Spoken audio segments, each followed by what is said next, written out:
a.m.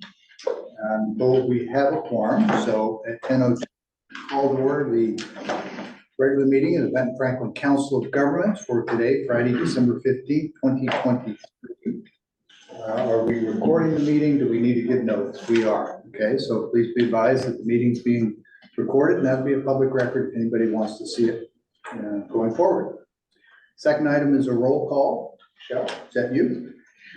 Josh, it's actually a roll call. Okay. Benton-Franklin Transit. Good morning, Rochelle here. Benton County. City of Benton City. City of Connell. Libero. City of Kennewick. This is Heath Malott, Design Services Manager. City of Pasco.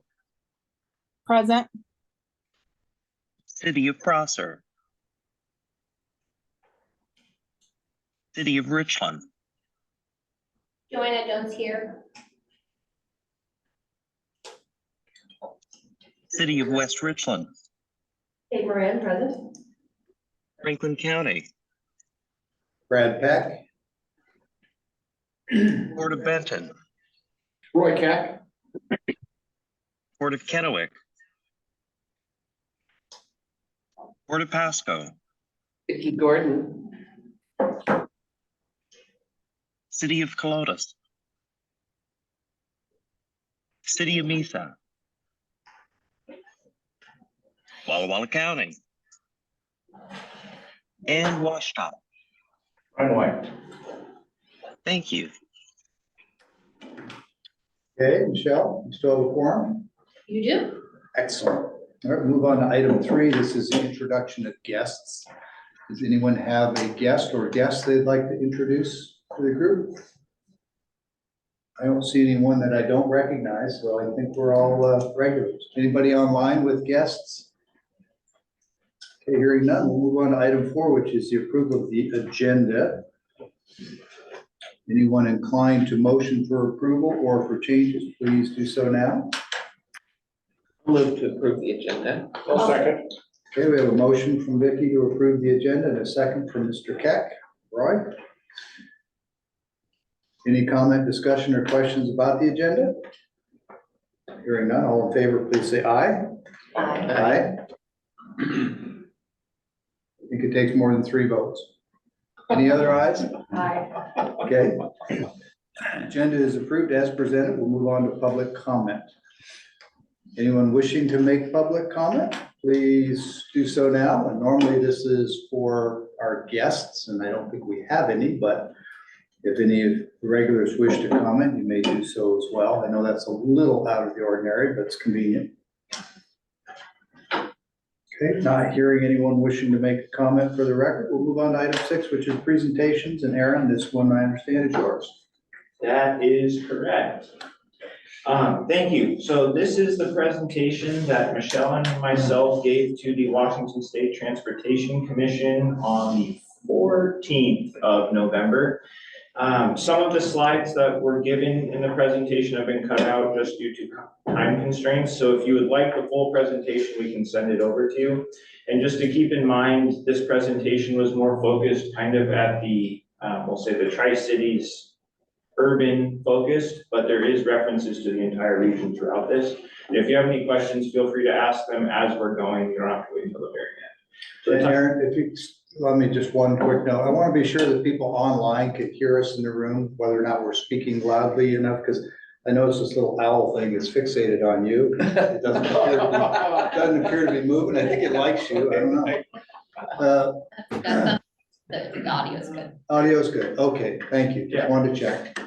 So the title of the presentation is the Benton-Franklin Regional Transportation Issues, the Big Picture. So looking at the entire region, so you're gonna learn the you're gonna learn about how quickly our region is growing and some useful or useless fun facts that you could use as trivia knowledge. So as you can see on the screen, the Benton-Franklin region in 2000, we were just over 190,000. Washington State was just below 6 million. And the top grossing film of 2000 was How the Grinch Stole Christmas. So this is very timely as well. Going into 2010, we grew about 60,000. So as a size reference, that's probably about the size of a Seahawks game at Lumen Field. So about 60,000 people. In their good days. Yes, in their good Today, that number is about 4,000. Yeah. And also the top grossing film of 2010 was Avatar, and Washington State grew to just under 7 million. So between that time, it's to note that our region is growing at about 8% of the state's growth, and we're accounting for about 4.5% to 5% of the state's population. So into 2020, our region is growing 20%. Washington State's almost getting close to that $8 million population mark, and we're just over the mark of the 8% growth rate for the entire state. And the top grossing film of 2020 was Bad Boys for Life.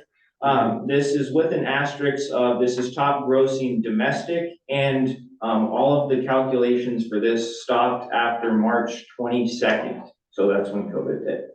So we're growing rapidly. Every single time that the census is coming out, we keep outpacing our population number versus our growth rate to the entire state. So looking at each one of our jurisdictions, the city of Pasco got to go first because this presentation was given at the city of Pasco. So the city of Pasco between 2010 and 2020 added just over 17,000 people. So for a quick size reference, that's a little more than the size of West Richland. So in the past 10 years, Pasco added a West Richland onto them for population and a housing stock of about 5,500. So adding 30%.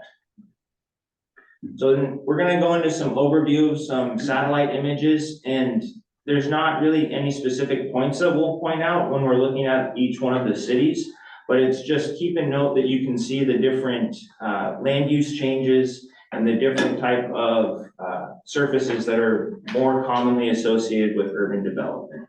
So here's Pasco in 2010 versus Pasco in 2020. And also something to note, I think all of the 2020 photos were taken just after a rain. They're very green, so that's that's not normal for everyone. So here's the Broadmoor area. 2010, you can see not much development is happening on the riverside of Broadmoor. And there's been an increase of about 43% of the population to those to that location, and household stock has increased by 37%. And these numbers are a little rough based upon census. So census blocks can change. So these numbers might shift. We'll see that in other cities of some numbers are much higher and some numbers are much lower as they shift. Census blocks don't go by city boundaries. Next is the city of Kennewick. City of Kennewick added 10,000 over the last 10 years, and then added a housing stock of about 3,700. So as another fun reference for 10,000, that's almost a sellout crowd at Spokane Arena. So anybody going to Spokane Chiefs game versus the Tri-City Americans would see that. So here's Kennewick in 2010. Kennewick in 2020, you can kind of see it's creeping much more south. And a big development area was the Southridge area from 2010. Notice there is no Bob Olson Parkway that's cutting all the way down from Gage on the left side of the map, all the way to 395 on the right side of the map. You can see how much development has occurred. So that's an increase of, there's a population of about 475 of the Southridge area, and it's increased to north of 2,600. And the housing stock has increased from 630 to roughly 2,600 as well. And this is, some of the numbers are, as you can see, a lot of the development is focused on the southern area. However, it's to note, there's also been a shift of, Desert Hills Middle School has moved over to the left side of Bob Olson Parkway. They've, what is it? It's Chinook is another elementary school that's been put in off of Bob Olson Parkway. So there's a bunch of schools that are also relocating to this area. Aaron, the 457%, that's for that south end area. Correct. What's the northern boundary of that? That's a great question. It follows a canal, actually. Okay, I know where it is then. Yeah, All right, 14th. right, yeah. there about. So the city of Richland is next. So from 2010 to 2020, city of Richland has added 12,500 people and added a housing stock of about 4,600. So a sellout crowd, again, at Spokane Arena is 12,600. So that's about as many people as been added to the city of Richland. So looking at some photos here of Richland in 2010, Richland in 2020. And then Richland in the Queensgate area, something to note, there's no bridge going over the Yakima River at this point. And then we have a nice bridge in 2020. So the Queensgate area was around 760 people in 2010. It's jumped up to 1,300. And then the housing stock went from 380 to 630. And this is mostly in the apartment complexes located on the left side of the screen behind the shopping centers. Aaron, where's most of the, I guess you're gonna tell us where most of the growth in Richland is happening? That's correct. So here's the Keene corridor. I don't know if there's a specific name for this area, but Keene's the major road that runs through it with Badger Mountain. So Keene in this, in 2010 had a population of 3,100 and about 1,100 houses. And it's increased to about 4,800 people to 1,700 housing units. Badger South in 2010, so as I was alluding to with how the census, it doesn't paint the full picture, but it gives a good description of the trends. In 2010, Badger South, this area, also including some of the areas just south of it, was a population of about 1,500 with about 500 homes. And then Badger South has increased to about 3,100 people with just north of 1,000 homes now. And Badger South is that the area by the Country Mercantile. Country Mercantile off of Dallas? Correct. Okay. And then Horn Rapids in 2010 had a population of about 1,500 with about 700 homes.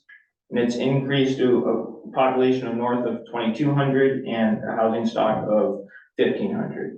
So an increase of 44% and 105% respectively. So going to the city of West Richland. So city of West Richland, the smallest of the four major cities, but city of West Richland holds the crown for the greatest percentage increases. So that's something that city of West Richland. They're catching up fast. Yes, they are. I think they're thinking about swallowing Richland. Yeah, so not as many little figurines on the screen, but the percentages show the numbers.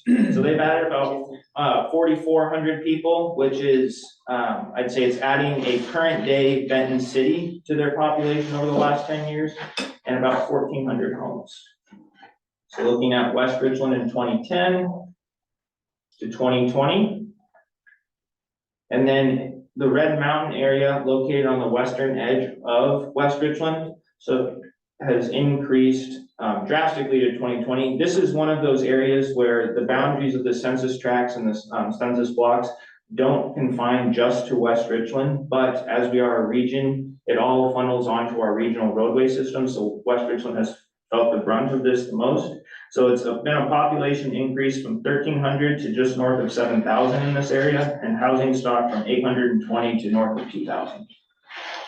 So as I've thrown all these numbers out to you and shown these nice satellite images, let's look at our comprehensive plans. So comp plans were done in 2017 and 2018 for Benton County and then Franklin County. And then all comp plans are set to be updated by 2026. Hey Josh, we lost our PowerPoint. Oh, thank you. All comp plans are set to be updated by 2026. So using each one of the jurisdictions' comp plan numbers of their population, what they're anticipating adding by their horizon year, and doing that same thing for their housing units, what they are anticipating having for their horizon years. Adding those all up in the comp plans, we should be anticipating about 7,200 to 7,300 people per year and adding about 2,200 housing units per year. So that's based on comp plans. With this in mind, census data recently came out, and comparing the comp plans to the more recent census data, our growth projections our growth rates are already outpacing these numbers. So doing quick math with this, if you can divide those two numbers in your head, you get an average household size of 3.3. But using our census numbers, it comes out to about 2.7, and we should be adding about 2,700 housing units per year. So we're already behind the curve by how quickly we're growing by about 500 housing units. So Aaron, those are, what's the source of those projections? I'm looking at Pasco, 760 new housing units. I'm thinking about the city limits of Pasco and the fact that really all that's left are some donut holes. And so I guess what I'm really trying to get to is, were you able to factor in available buildable land in those numbers? Yeah, so I took all of these numbers from each individual jurisdiction's comp plans. Okay. So what they were anticipating, whether it was by Annexation and, Yeah. Okay. and then just doing comparison to the more recent census data to see kind of a more litmus test of seeing how we're comparing to where we need to be. So using those comp plan numbers, we need to be, it's anticipated to be adding 145,000 people over the next 20 years. So by 2038, we will be adding 145,000 people into our region. So just as a quick reference, that would be adding present day Kennewick and Richland into the region. So adding another Richland and another Kennewick into the region.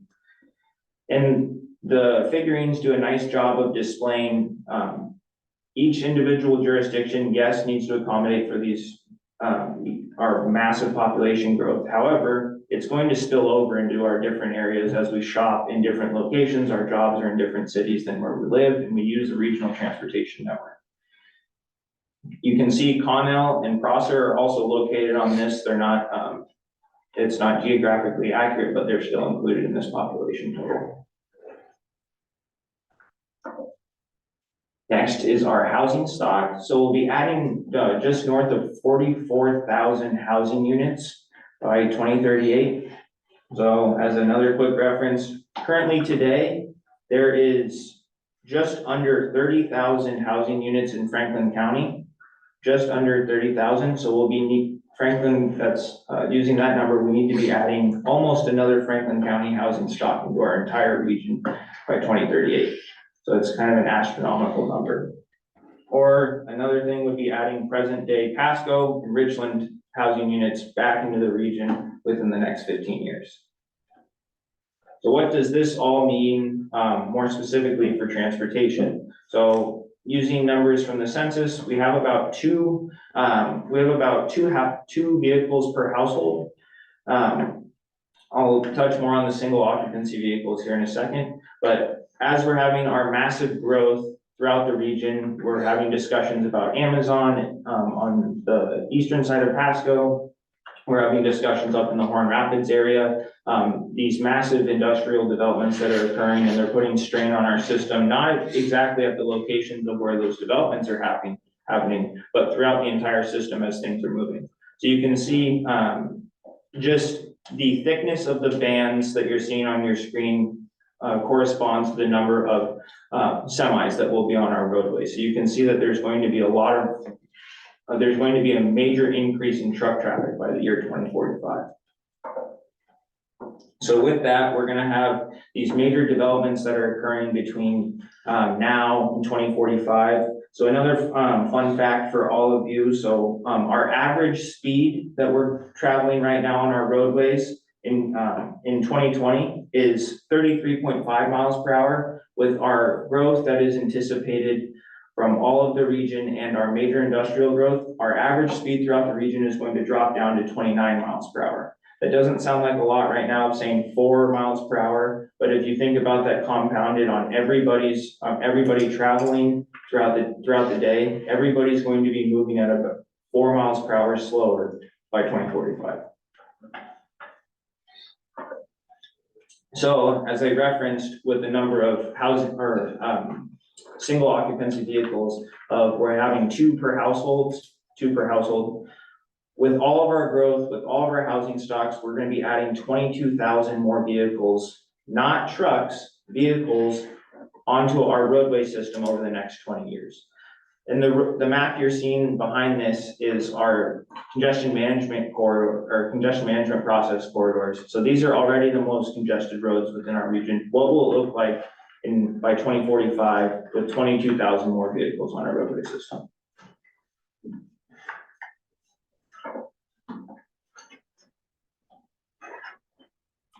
Wow.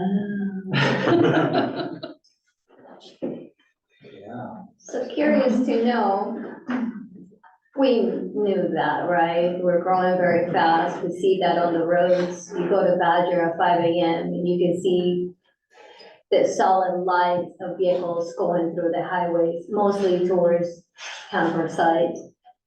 So what are we gonna do? I mean, obviously, the transportation system that we have in this community and across the country is not really going to help us get to net zero, which is basically pushed by the state and the federal government. So what are we doing, is my question to you. This is great data, but so what? What are we gonna do? How we're going to address it? Are we planning to do something different? Is that our goal? Is that why we're discussing this? Is the state planning to maybe introduce train system within these communities to transport, move people in masses versus what we have right now? We don't even have really a system where people can even carpool, right? It's very limited, even. It's very little going to Hamburg only. So what are we doing? Where we go from here? Yeah. It's a great question for every elected official in this meeting. Yeah. And every planner and every state rep and Aaron, not to get ahead of you, but I think there's already been a fair amount of discussion about the setting aside for a minute the mode of transportation, but the transportation routes and more of a beltway system that draws some of this traffic outward instead of continuing to build our corridors inward and further congesting things. Yeah. And from the Franklin County standpoint, I wouldn't be surprised if Sagemore Road at some point becomes a more major route from 395 all the way west to Hanford. And we've talked about the potential for a bridge across there. And I've advocated for years for a bridge off of the end of Oregon so that truck traffic can cross there and get on to 397 around Kennewick. Every time I see a hazmat truck going up 395 through the middle of Kennewick, it's like, hopefully we don't have, various ammonia products and hydrazine and other things tipping over there, because based on some military experience with those things, it'll kill a lot of people. Yeah. So those are just some of the things that have been discussed in terms of routing, in terms of getting people to drive, in carpools. I drove to Bellingham and back this week for some business, and I was shocked at how available the two-person HOA lane was. There's nobody in it. It's like, you gotta be kidding me. But anyway. That's everywhere you go. So I lived in San Francisco, same problem. Sure. Most people just drive one vehicle to go from the East Bay to San Francisco. Same in Same thing LA. in New York, and same thing in many parts of the world. So this is not endemic to the US. People, when they have the available vehicle at home, they want convenience over reduction in use of roads. I'm wondering how much that would change if we had something like an elevated train system or Metrolink or something, which I still think would be an amazing thing for our area, especially looking at that travel. And I know that some of you might be familiar with West Richland's issues with trying to get an exit off of the highway to go into West Richland, and seeing as how much more West Richland has been growing. I'm not sure if other places might be the first I would think of as having to need exits off of the highway, but that's just me personally arguing for my city. Yeah. So Aaron, from a COG standpoint and your position in the team, what's your input to the jurisdictions to help answering these kinds of questions? Because ultimately it doesn't obviously fall to the COG to answer these questions. but we do have a role to advise and assist, so maybe you could speak to that a little bit. Yeah, and I will say the purpose of this presentation was to convey how much our region is growing and our current status of our transportation system is going to radically change over the next 20 years. And how the Tri-Cities was built on, everything was within about a 15-minute car ride. The 15-minute car ride isn't 15 minutes anymore, it's 20, 25. So we need to have an honest conversation of where do we want this to go? Do we want to stay within that 25-minute window? How are we going to develop within that? As you alluded to, if there's trucks coming in our city, is there a better way to get them around so we can move around faster? Do we want to have 397 be a truck route? Those types of regional discussions of, okay, these certain roads, do we want them to be allocated just for, say, our traffic and then versus freight traffic? Do we want to have a discussion about transportation via rail? Do we want to have a light rail? Do we want to have increased transit? So those types of things of being able to have people mode shift from one thing to another, but also realizing our side, sorry to speak in our, but east side versus west side, we're still developing at the rate that our transportation system is not completely built out yet. So with our rapid growth, we are going to have those different things like you alluded to, Kate, that there are some areas that don't have, say, proper exits or proper things. So how can we prioritize of, hey, this location needs to be the one that gets our regional funding, or hey, if we want to move around the region better, here's how we can assess that, those types of things. I also think this is maybe a good reminder too, that, there are a lot of planning products that come out of the COG that are made available to our jurisdictions. You guys are gonna look at one today, the congestion management process, and that's exactly its purpose, to be looking at where are those most congested roadways, where are the issues, sharing of the best practices or strategies in order to improve movement around the region. But again, we are just the planner and advisor, so then it really comes down to the decisions that get made at the individual jurisdiction levels. And also hearing the feedback from our jurisdictions and how can we also help support telling that story. I think, Brian can attest from the commission meeting in Pasco, that was part of the point of the conversation, is that when you look at WashDOT looking at things at a state level and really prioritizing preservation and maintenance over new capital projects, there are areas of the state where that makes sense, where they've got older roadways, preservation and maintenance is a huge deal. For us, we're still relatively young communities and are still trying to add necessary capacity and capital projects. And so it's good to point out the fact that you can't hold the same standard when our systems are not the same. And I would love rail, just from a transit standpoint, I would love rail, but just not to sticker shock anyone, we're looking at billions and billions of dollars for rail and billions of dollars of maintenance for rail. And I think would need to see the commitment from the public to ride that service. Otherwise, it would be severely underutilized. And I think right now we have a large capacity to continue to grow ridership at Benton-Franklin Transit and our van pool. So our van pool, we just got done ordering, I think 36 new vans that we're gonna be assigning out to folks. And we're actively trying to get people to van pool in groups to reduce congestion. And an example of that is our largest number of van pools actually come out from the site. And if we can get 10 people in a van, that's 9 cars off the road. We're also looking at, trying to partner with them to provide bus service out there so we can take even more vehicles off the road. And, Amazon's a prime example. We worked with them hand in hand. So I know they haven't opened yet in Pasco, but, we have a turnaround and we already have a bus shelter there on site. And it is a ways out there, especially if folks are coming from West Richland. So we're hoping that people will utilize our bus service. It'll door to door, almost door to door, take you right there to the Amazon plant to work.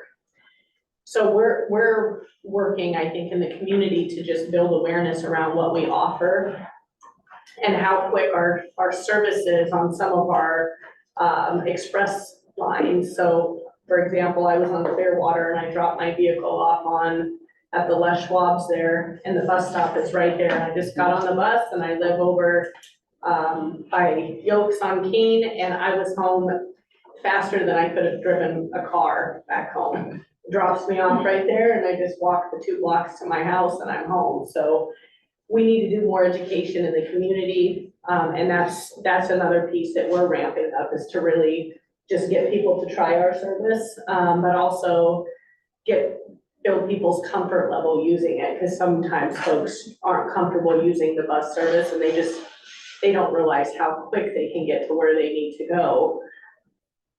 So we're working on that too. I will say, having been used the van pool system when I worked out at the bid plant when I started here, fantastic system, and I really wish that more would use it. When you were talking about rail, were you talking about light rail, or were you talking about freight rail trains with? Either or. So Okay. I spent 15 years in heavy rail, so I worked for Union Pacific and Canadian National. I also worked for New York City Transit and TriMet.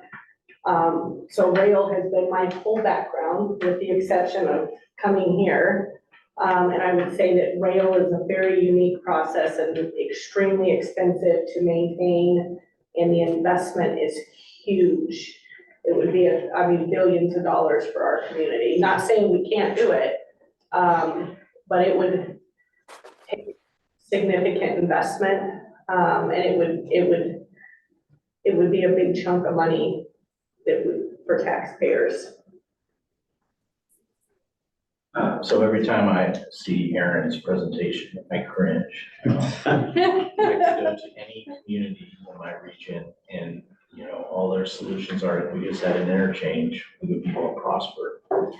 I appreciate the city of Pasco bringing money to Road 100 for a new improvement, but at the same time, I curse them because that's going to be more houses, more people, more services required. And then they're gonna come back to me and say, Brian, Road 100 is congested, what are you gonna do about it?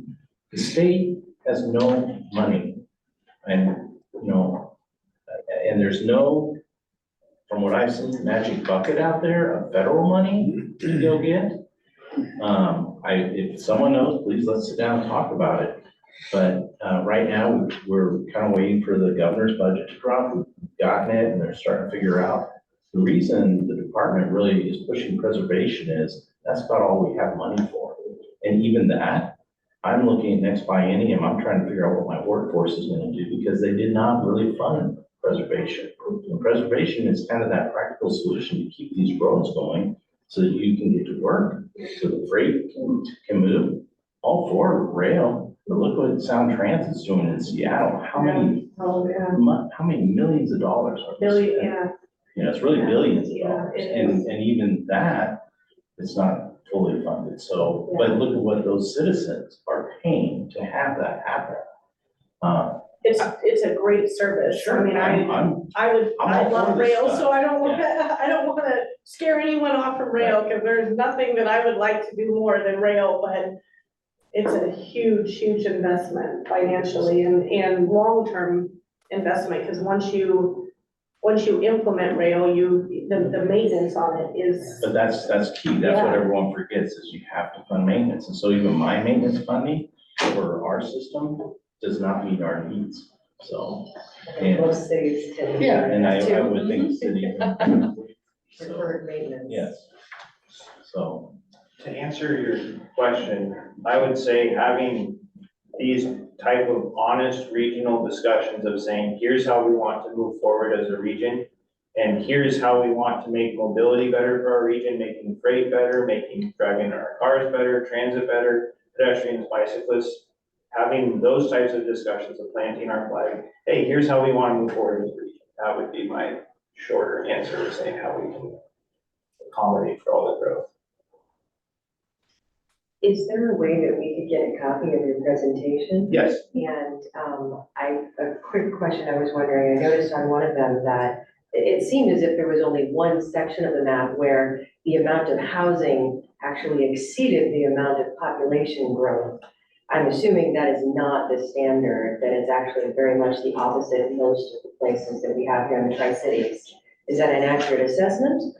There is more population than housing stock. Right. I Yes. think it was Horn Rapids that was the only one I saw that had more housing growth than population growth. Yeah, and that one is unique because of all the apartments that have gone in on the north side of 240.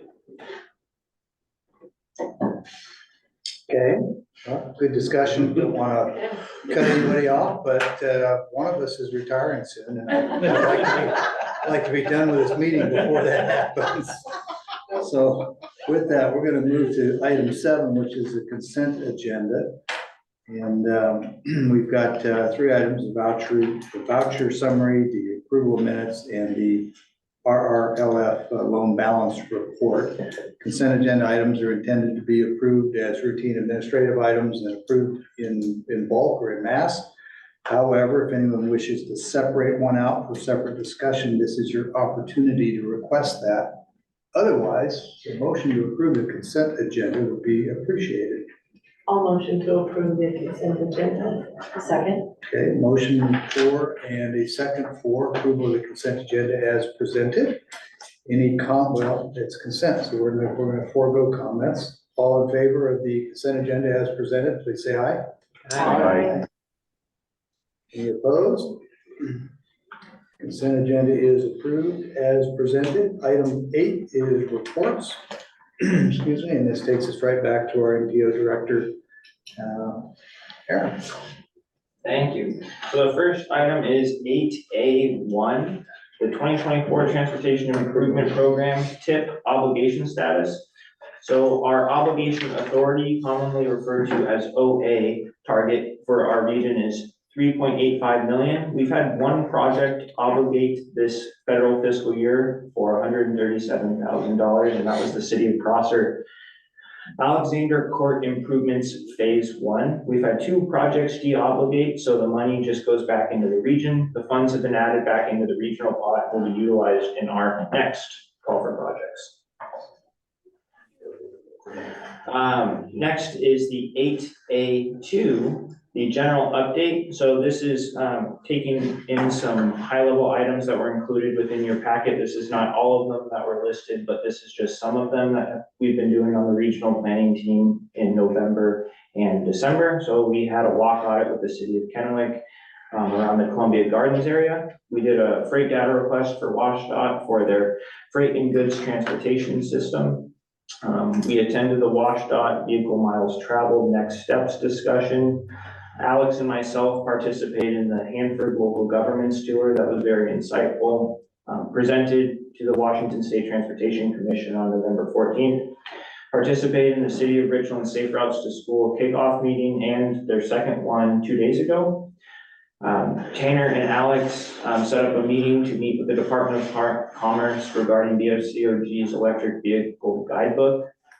And we held a Safe Routes to School working group meeting on December 14th. And something to note is that we secured funding for the Safe Streets for All grant. We received a $320,000 grant for that to fund our regional Safe Routes to School plan and our regional comprehensive safety action plan. Aaron, I would like to specifically recognize Daisy's work on that specifically. Our Safe Routes program is new for us, and she did the lead work on getting that grant together for us. So congratulations, Daisy, for your work on that.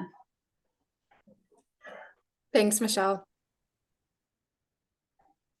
Comes with a bonus? Oh, no, it's grant money. Jeez, Daisy, sorry. We would if we could, but it's grant money. Still in grad school and secured $320,000. Yeah. Okay, thank you. So we could have a list, grants and who brought it in. Companies do that, how much they brought in. Little competition. Yeah, so, but I'm afraid Daisy would just walk away with it. So never mind, moving right along. Next is Zach Bradkai, and you know, I apologize for not having memorized all these titles. I promoted you to the director for the MPO, so Thank you. I don't think there's a bonus for that either. But Zach is our local government resources director. So I want to make sure I got that one right. Thank you, Mr. Chairman. Thank you to the board. Our general update, if you look at your report, it looked like a general update from local government programs and the Economic Development District. However, in the last 24 to 48 hours, we've had a lot of exciting things happen that we want to report to the board. Starting with our general NOFOs, Notice of Funding Opportunities. We continue to look for those that come from the federal and state governments. Our program here is to really filter through giant documents of federal programs to see what would be applicable to all of our member communities. Recently, we just received information from the State Department of Commerce for the Securing Federal Funding Initiative. And True to Commerce, this is a grant program that was introduced earlier, like a couple of weeks ago, and it's due next Wednesday. And so we are working hard to see, this is a program essentially that provides funding for staff, matching funds for federal programs, economic assistance and other abilities for local governments, ADOs, councils of governments to really help member communities obtain federal grants. We're looking to apply for assistance to bring on grant writing and administration staff here at the COG for 2023. We've reached out to our member communities and have received support for that initiative from leadership at the cities and counties and our courts. So we'll be submitting for that grant to fund at least 6 months of a grant writer application. We'll be submitting that by next Wednesday. Really our goal is to provide at least that additional capacity for all of our member communities, not only grants that the COG might be going after, but any grants that communities might be going after where they may not have the capacity to write them or administer them. We often see grant programs through federal government and through the state government that could be applicable to multiple communities in the Tri-Cities. As we talk about a regional collaborative approach for success in obtaining funding or matching federal funding, we feel that this program would be great. So yeah, strike while the iron's hot. It's a very short turnaround. We'll be pushing hard to get something into the State Department of Commerce by Wednesday, but wanted to let everyone know that hopefully in January we'll have a favorable report, and we can talk a little bit about our tangible action steps at that time. So with regard to that, any questions on? Okay. All right, and then just moving on to just the Economic Development District update. We are compiling our annual report on the Community Economic Development Strategy and the projects there. So we'll be providing that report in a presentation overview to the board next month in January. So we'll be having that done by the end of the year with a report to this board. We are forming our Economic Development Advisory Committee as well, and going through the framework on that. That would be our advisory committee for the SEDS and any other goals we would have for the economic district. Any recommendations that we can pass up to the board as well. And then from local government programs, as you are all well aware, we are partially funded through an ARPA grant through Benton-Franklin counties.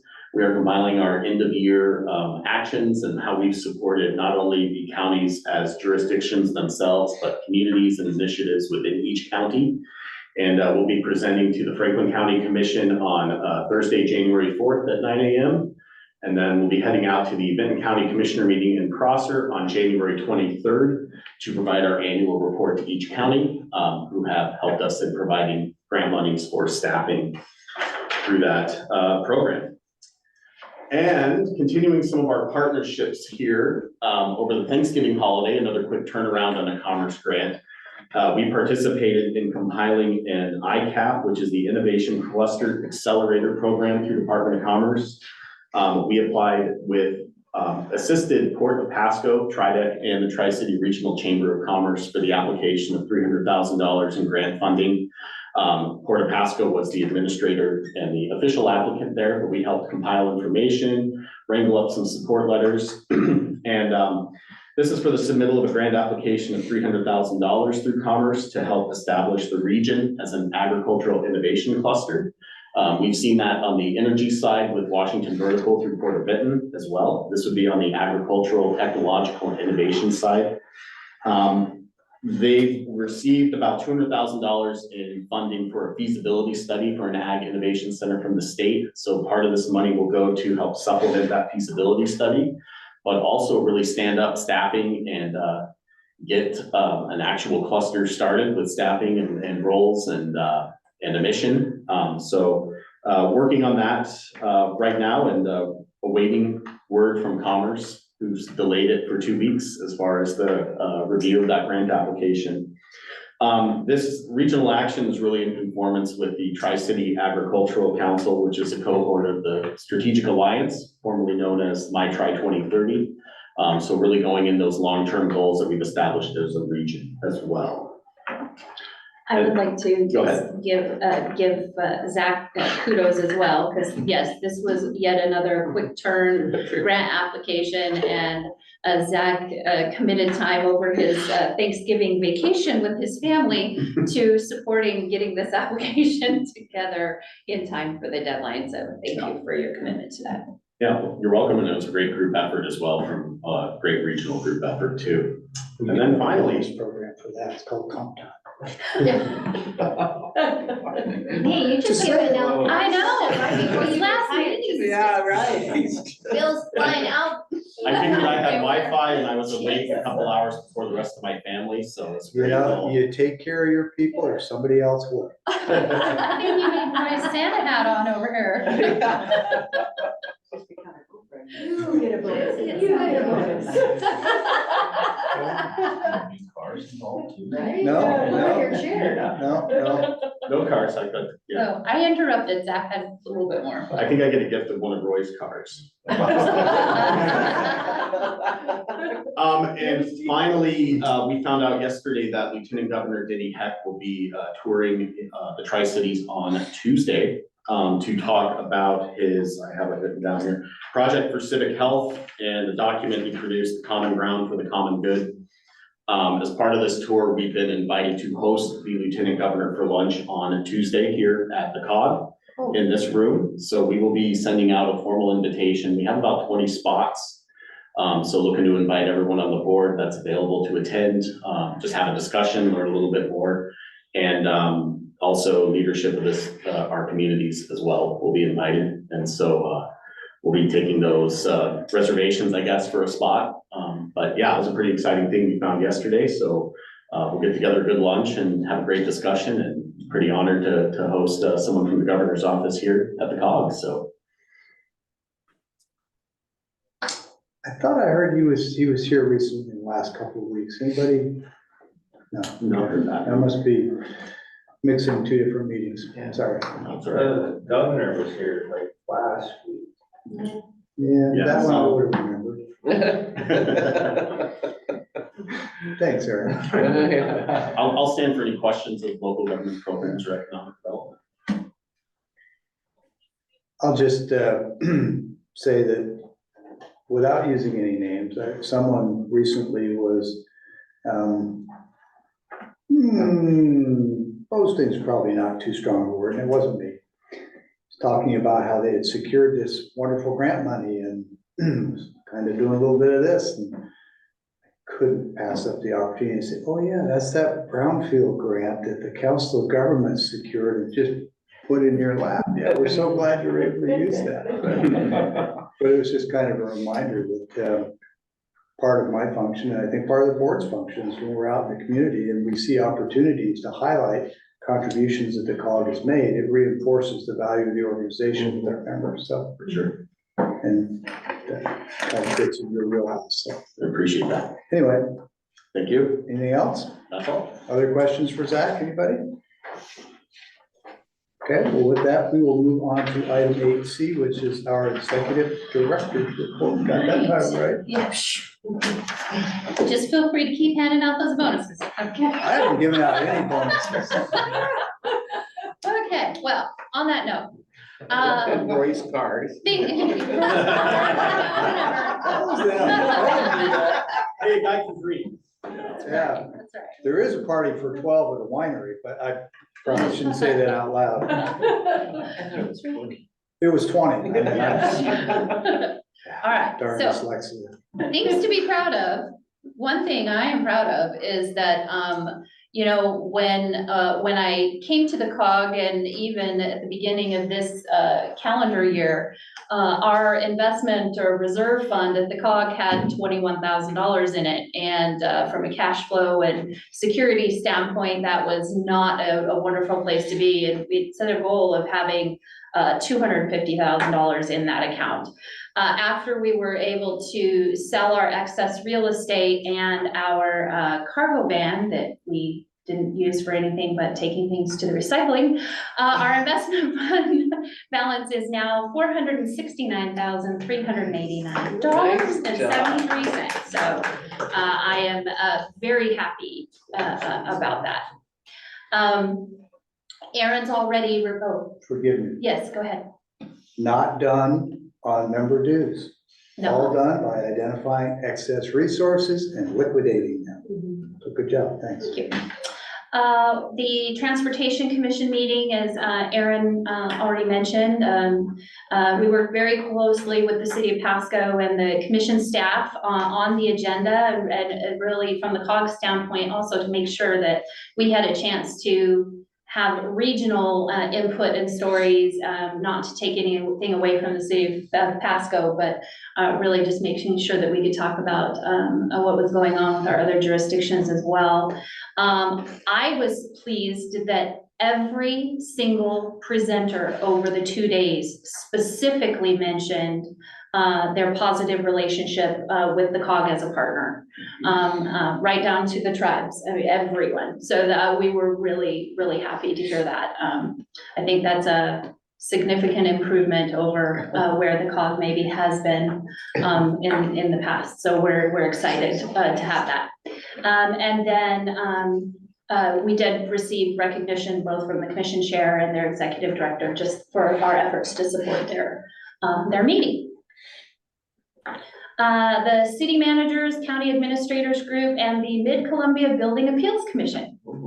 So the short story is that in doing more research after the last time we discussed this a couple of meetings ago, our jurisdictions have found that according to the RCW, having that appeals commission is in fact a requirement. It has a very specific scope, but it is required. So they have come back to ask if the COG would take back on administration of that entity.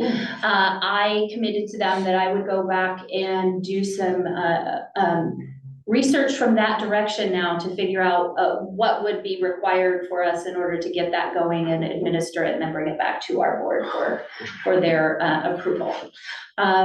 Also, there is a loose group of the city managers and county administrators that meet monthly to just talk about issues, and I asked at their last meeting if I could be included as a regular participant in that rather than waiting to be summoned or to try and wrangle them when we have things to talk about.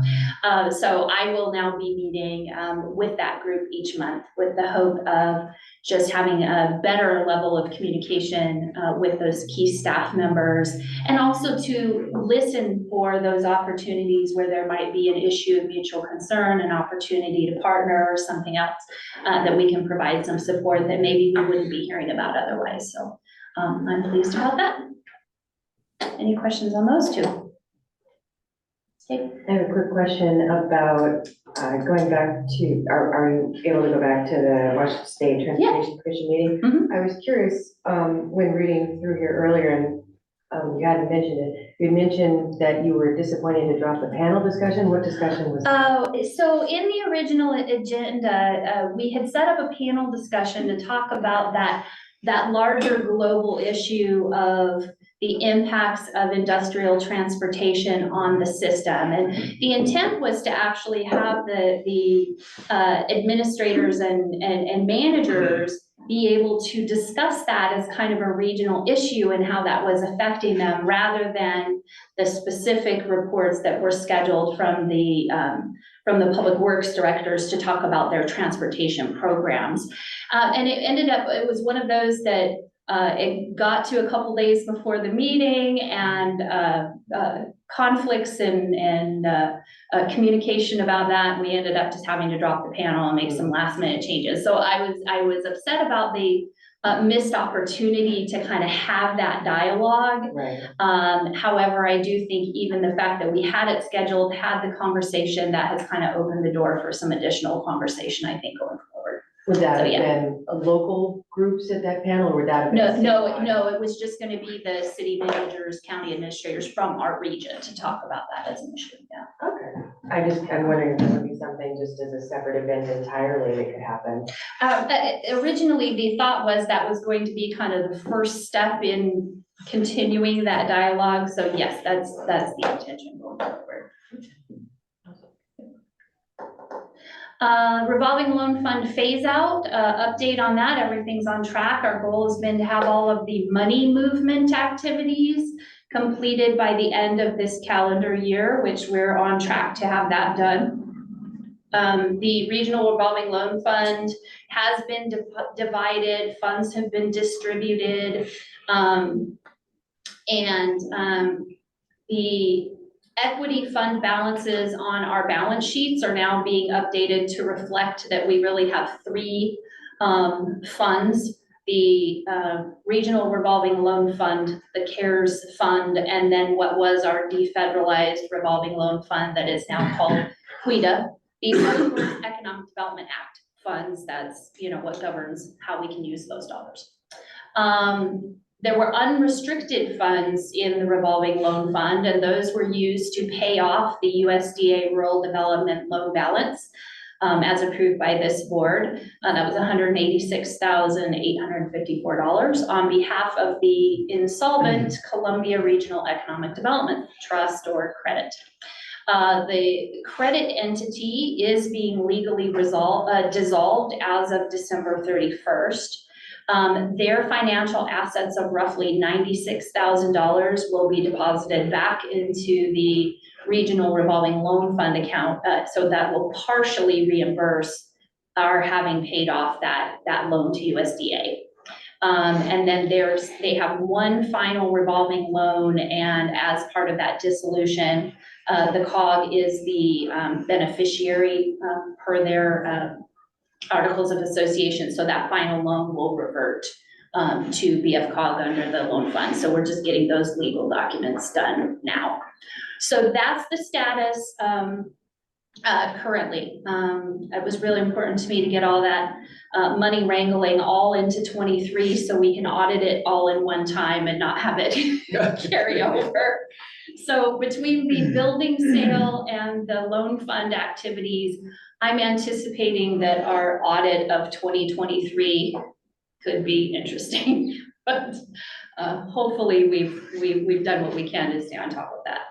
Before Michelle minimizes that too much, anyone who's been on the west side has seen these giant hedgerows of blackberries that are just all tangled up and knotted. And you look at that and you thought, you know, the only way to deal with it is just to mow it down at ground level, right? There's no untangling this mess. Well, that's essentially what she inherited with these loan funds, and she has managed to untangle it. None of us have been convicted yet or gone to jail or anything else.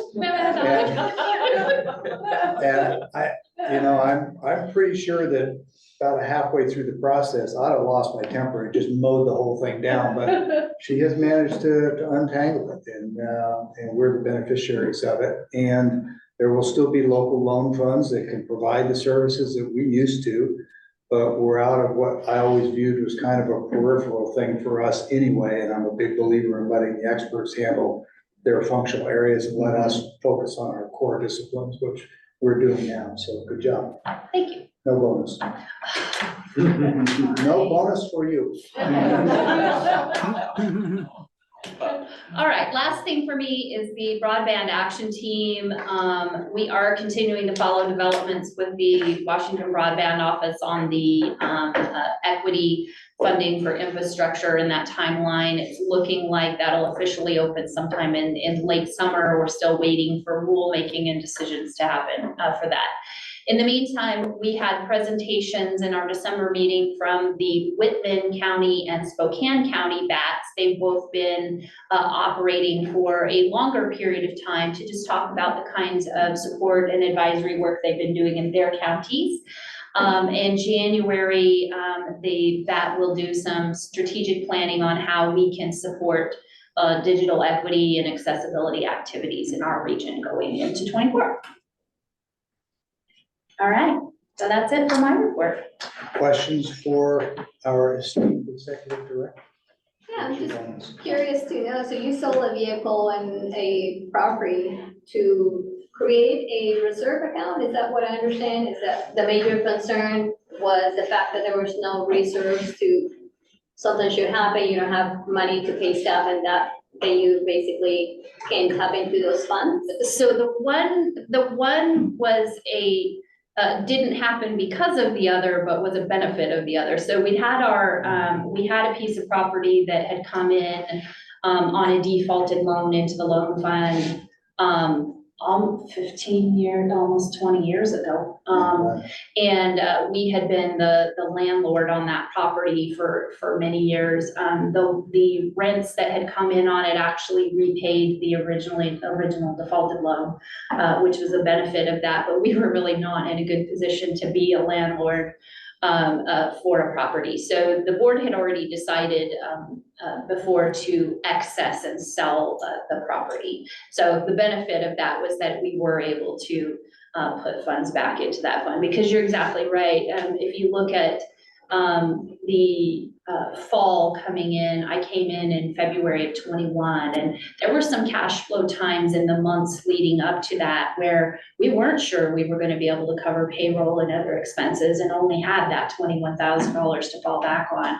Or if you have a federal shutdown where we've got more than 80% of our funding that comes through federal and state programs, you know, that can be really nerve-wracking if you ended up with several months of delay on reimbursement on some of those programs. So it is a much better place to have some money to have as a reserve if necessary.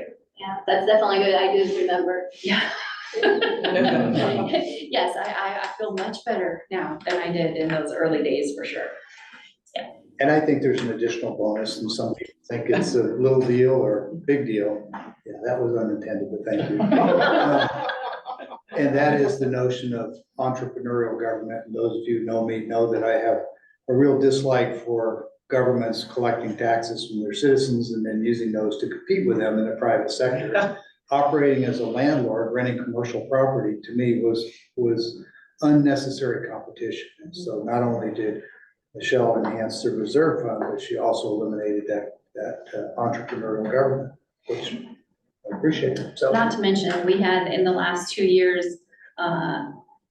roof damage, failed heating systems, plumbing problems, electrical issues, you know, all of that required money and staff time to mitigate that. I'm very happy that. Potential ground contamination. Yes. Yeah. So. Okay. Other questions before we move to item 9, action items? Okay, not hearing any. We'll move to 9A. Aaron, this one is for you, regional transportation priorities adoption. Yes, thank you. So this is an action item of adopting the Benton-Franklin Council of Governments 2024 Regional Transportation Priorities. So this is an annual update of this priority document. We're heading into a smaller legislative session. So we did a small update. We did a small update of our regional transportation priorities. We had several projects on here that got fully funded and were we had one project on here that was fully funded through a different funding source that was dropped off, and updated. So this is the same list of projects we had for 2023. However, it was updated and approved through the TAC in November, and we didn't have a November board meeting, so it's being brought forth for adoption here. It was one of the city of Pasco's projects that was fully funded, the Sylvester Street Bridge, and now the I-182 Broadmoor Boulevard Interchange Multi-Use Pathway Bridge has been added for the city of Pasco. The rest of them are the same projects that were on there for 2023. Questions for Aaron? And if not, anyone inclined to move on this? I move to approve the Benton-Franklin Council of Governments 2024 Regional Transportation Priorities as presented. Second. Okay, we have a motion Second. for regional trans priorities as briefed, and we'll go to comments, questions. And I think I heard someone online who made. She was trying to second. Linda was trying to second. Okay, thank you, Linda. We had a second in the room, but I appreciate it. Okay. Comments, questions on the motion? Hearing none, all in favor of the motion to adopt as presented, please say aye. Aye. Aye. And any opposed? Hearing none, motion passes unanimously. Thank you. Let's move to item B, which is Mr. Hall. Alex, this is the congestion management process. Alrighty, thank you, Mr. Chairman. So as mentioned earlier, today we are presenting the congestion management process for approval. And again, the congestion management process is a planning process that identifies the most congested corridors in our region for traffic congestion, and then we formulate specific tailored strategies to each of those corridors. And you can see a map of those corridors up here. And so we used a variety of metrics to determine this, and we ended up with 18 tier 1 corridors that were given specific congestion management strategies. And we also have two tier 2 corridors, which aren't given specific strategies at this time, but all tier 1 and tier 2 corridors will be monitored for various performance measures. And these performance measures, in addition to all of the strategies outlined for tier 1 corridors, and individual profiles of each of these tier 1 corridors, can be found in the document, which is attached in the board packet. And this plan was recommended for approval by the TAC last Thursday. And I'm happy to answer any questions and discuss this further if you have any. Questions for Alex? So I have a question. Yeah. So the projects the priority projects we just approved, are those in congestion corridors? And will those projects make those corridors more congested? And so the list of strategies that we have are recommendations. And so we have kind of 4 themes: so travel demand management, traffic operations enhancement, public transportation, and road capacity. And so there's no specific projects referenced in the CMP. They're just general strategies that each of the jurisdictions can implement on their roads that they own. Yeah, Aaron, maybe you can add to the more specific point of whether or not those projects fit those 4. So some of the projects, so one that I just alluded to that was added on the I-82 pedestrian bridge, that would be one that would be, right now, there is no current day option for pedestrians to cross that bridge. So that would be one that would be relieving some sort of congestion on that. Another one is the Island View to Vista Field Trail System. That's on our regional transportation priorities. So that's providing an alternative mode of transportation. Another thing within our regional transportation priorities is, as we are highlighting individual projects, we're also highlighting the need for increasing pavement preservation. So that's something that's also touched upon. But yes, these projects that are going in are I'll say the overall goal of them is to help our current system improve safety and how people get around the region. So they should not increase congestion. Okay, does that answer?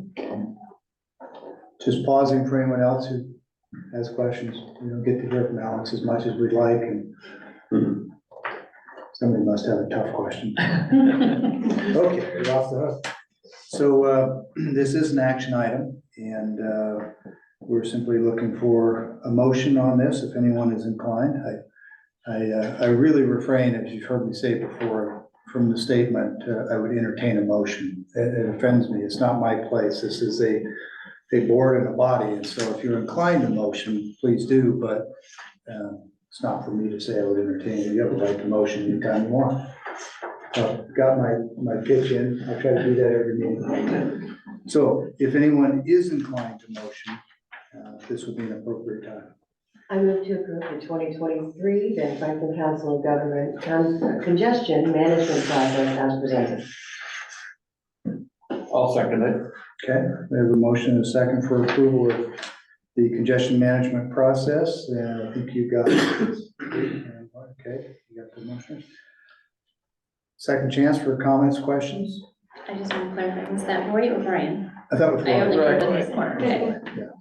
Yeah, I think DOT generally refrains from motioning or seconding. Okay, got it. Okay, all in favor of the motion, please say aye. Aye. Any opposed? Hearing none, motion passes unanimously. Thank you. We'll move on to item C, which is the COG's Carbon Reduction Program Call for Projects Funding Allocation Approval. So you know you don't have to read that. Aaron, this is to you. Thank you. So this is an action item, and this is referring to our carbon reduction program, or CRP, call for projects that we did over this last quarter. So this is a funding source that we found out about this time last year, and we've been working with the TAC and the board of how we wanted this funding to be allocated out, whether we wanted to move forward with the contingency list from our previous call for projects, or did we want to do a specific call for our carbon reduction program. We moved forward with a specific call for the carbon reduction program, and we held that process started in September, and it would be wrapping up this month if approved with the funding allocations. So just a quick refresher, our call for projects, the funding allocations are broken down by rural funds, urban small funds, and urban large funds. So we had 6 applications submitted. We had 1 application for rural, 1 application for urban small. So those projects will be funded with the appropriate funding. And then there were 4 projects submitted for urban large. So with those projects submitted, there were scores that were very close. But with that being said, the city of Richland was the highest scoring urban large project, and they would be receiving all of the urban large funds. This was recommended for approval by the TAC earlier this month. And this is on the screen, you can see these are the projects that will be funded. So urban small would be Prosser's Alexander Courts Phase 1. Rural would be Benton County's County Route 12 active transportation path repairs, and then City of Richland's downtown connectivity improvements. Questions for Aaron?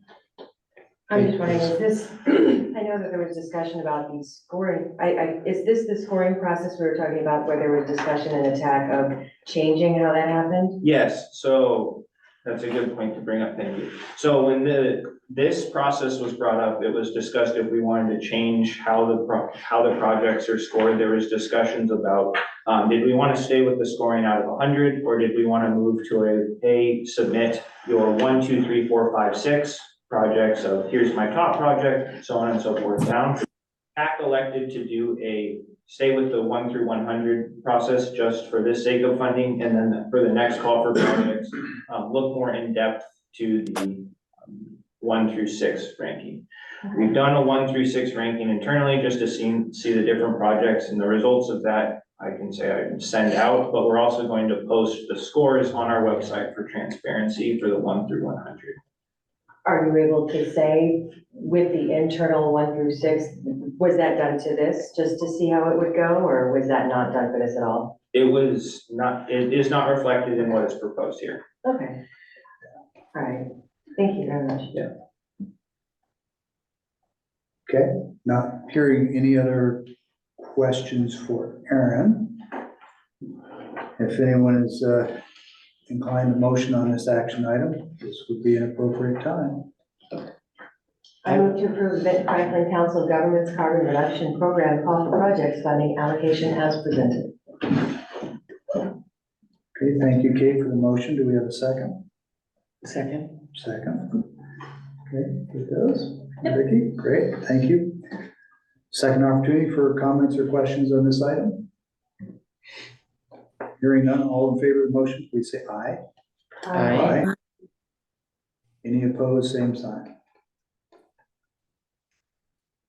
Okay, hearing none, motion is approved. And thank you, unanimously. We'll move to item D, which is resolution 15-23, the ratification of the executive director's annual performance and salary review. This is a process that is undertaken annually by the executive board. We met, we discussed, we debated, and we relented when we recognized that Michelle's performance has been exemplary and that some measure of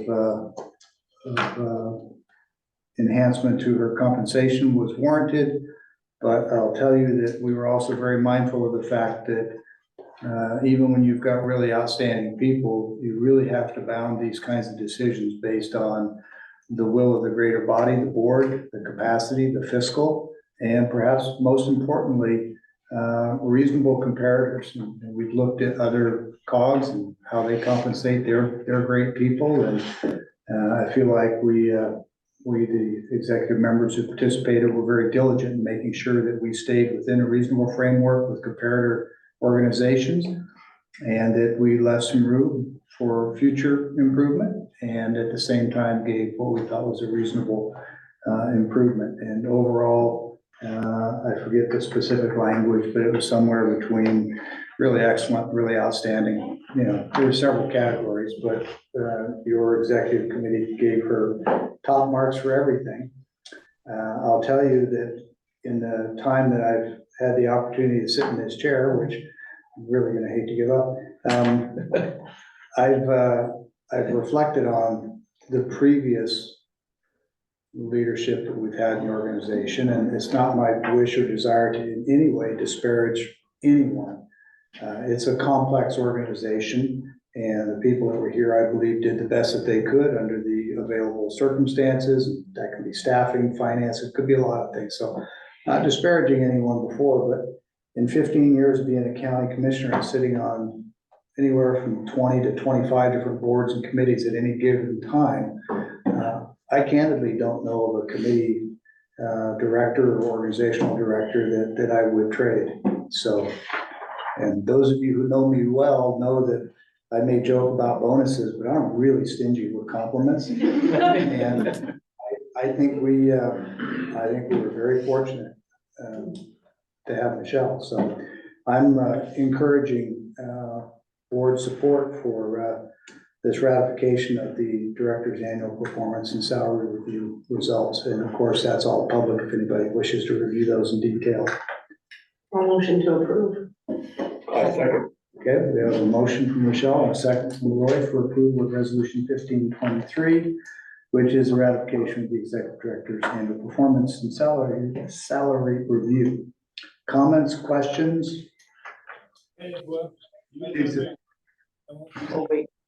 Just from a staff point of view, I really appreciate Michelle's always questioning.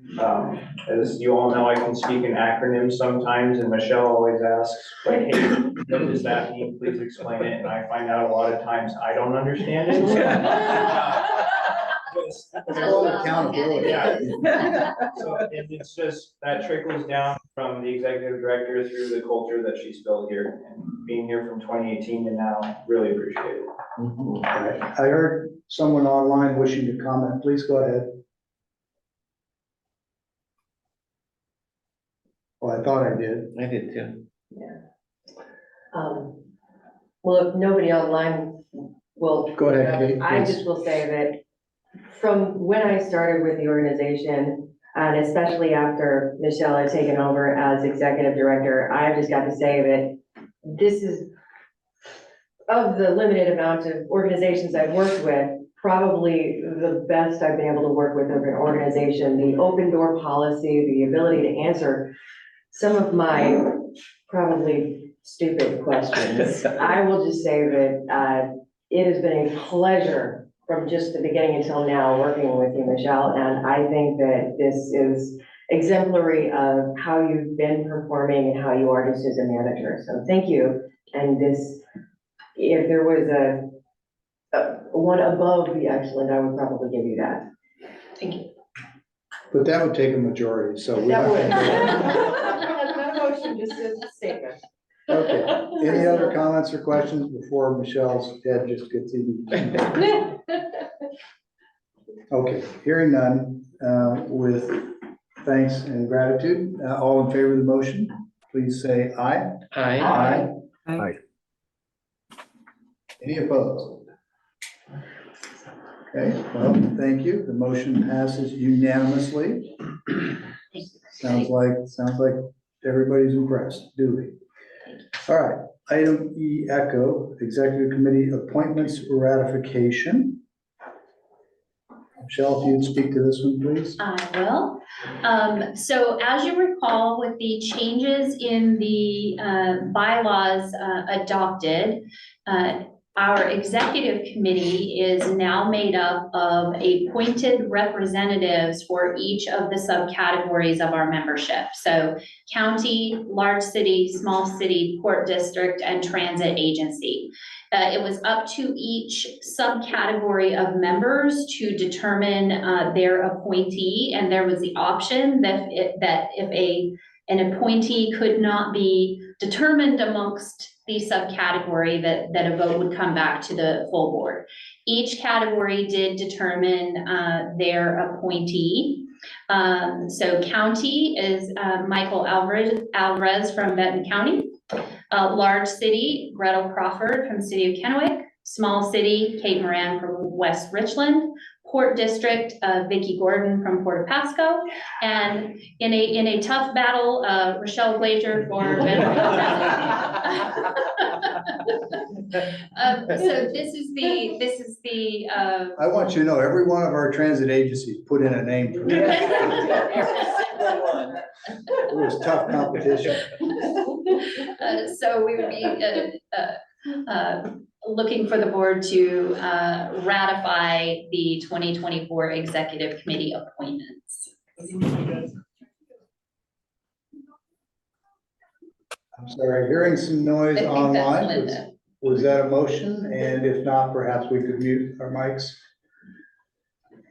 Okay, anyone inclined to motion on item E echo the Executive Committee appointment ratification?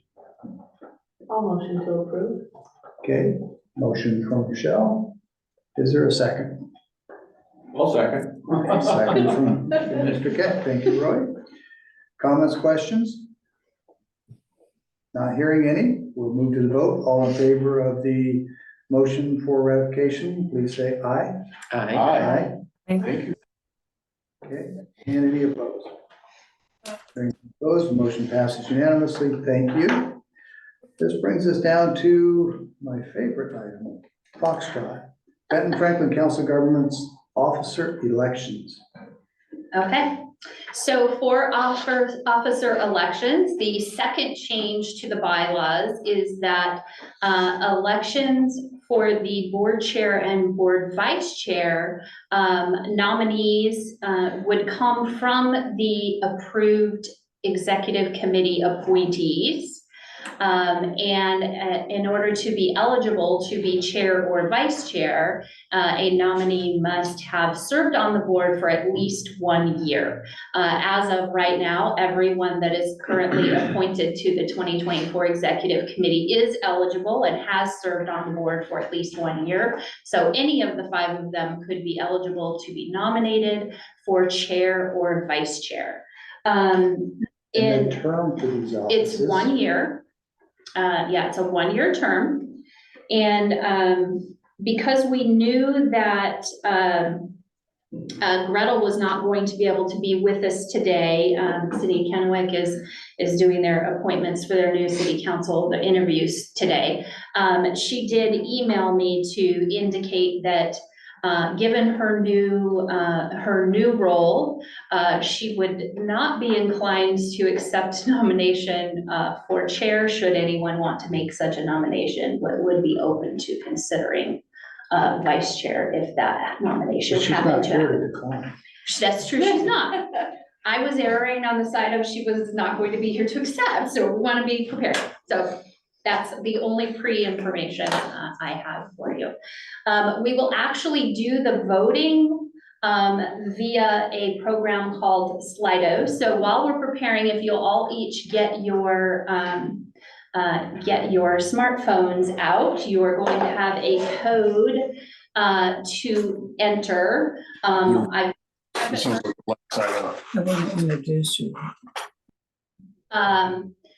I will have to enter the nominations before we pull it up to vote, so this may take us a minute. So in the meantime, I'll hand that back to you because we need to do nominations for votes. We need to move to nominations, right? Yes. And so just to clarify, is Gretel the only one that is out? Michael is not here.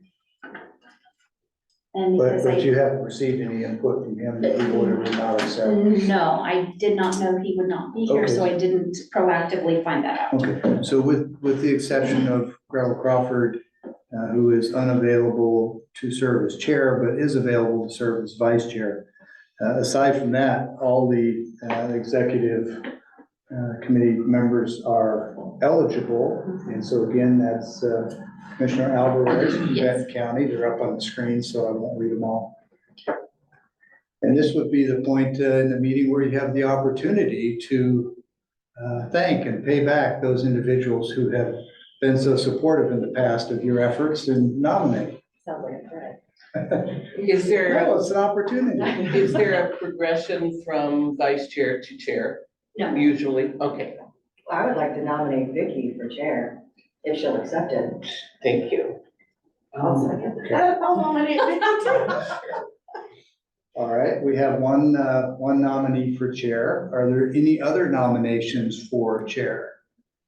Anyone online? I wonder if anyone online could just say hello so I can be sure we still have communications. We're here, Brad. All right, So you're taking Thank you. nominations for chair right now? the floor is open for nominations for chair. We have one nomination. We're seeking any others. Nominate Melissa Blasto. I don't know if she's been long enough in there. So let me back up here. The only people who are eligible are these Oh, five so these individuals. individuals. only. Right. I didn't check. Sorry if I Yes. didn't make that clear. So I'll nominate Kate Moore. Oh, I would have to decline for chair. Because my nomination for Vicky Oh, is chair. Thank you for the nomination. Thank you for the feedback and declination. Any other nominees? Want to make sure there's a full and fair and open opportunity. Okay, not hearing any others. I'll go ahead and close the nominations for chair. Congratulations. Thank you. By fiat, I think you're going to be our new chair. Big shoes to fill. Michelle, no need for us, when we get to the voting process for ones where there's no contest. Great. Okay, we'll move next Thank to, you. to vice chair. Oh, you're most welcome. Thank you. Here. Move to vice chair nominations. The floor is open for nominations for vice chair. Is anyone inclined to nominate one of the eligible parties? Are you interested in vice chair? I would be willing to accept I vice will chair. nominate Kate Moore for vice chair. Okay, so we have a nomination for Kate Moran for vice chair. Kate, I see you nodding in the affirmative, so we'll take that as an acceptance. Are there any other nominees for vice chair from the list? If we nominate, one of us was to nominate, say Gretel, I know she's not here. Gretel, as I understand, has indicated she's not available for chair, but she For is vice chair. available for vice chair, if someone was inclined. That's not a nomination or a nudge. I'll nominate Gretel for vice chair. Okay, so we have a nomination for Gretel for vice chair as well. Any other nominees? That just because he's not here, you know, Commissioner Alvarez just kidding. Probably crossed the line there. I owe him one. Okay. Any other nominees for vice chair? Okay, not hearing any, we'll go ahead and close the nominations for vice chair. How do we do this? I'm sorry? How do we do this? Oh, I don't think Okay. we do it yet, do we? No, here it goes. Are we gonna So- do each one as we go? So I have it set up, if you close nominations, that for vice chair, if you will scan the QR code that is on the screen, or you can go to slido.com and enter that code, you will be able to enter your vote anonymously. Oh my goodness, isn't that fancy?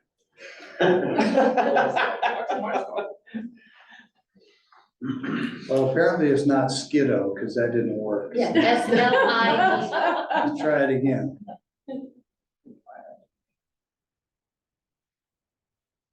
Okay. Wow, I just love this. That's lit. Wasn't that slick? And it's 2298507. You're bringing the Benton-Franklin Council of Governments to the 20th century as well. Well, I have to tell you, it's not me. I do have a question.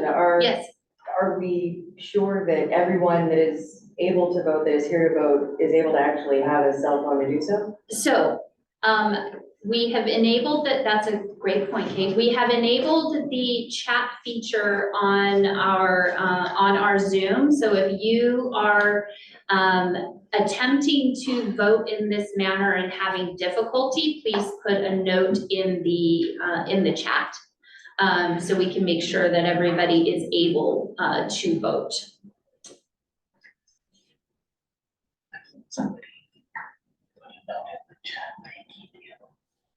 Yes, I have for you.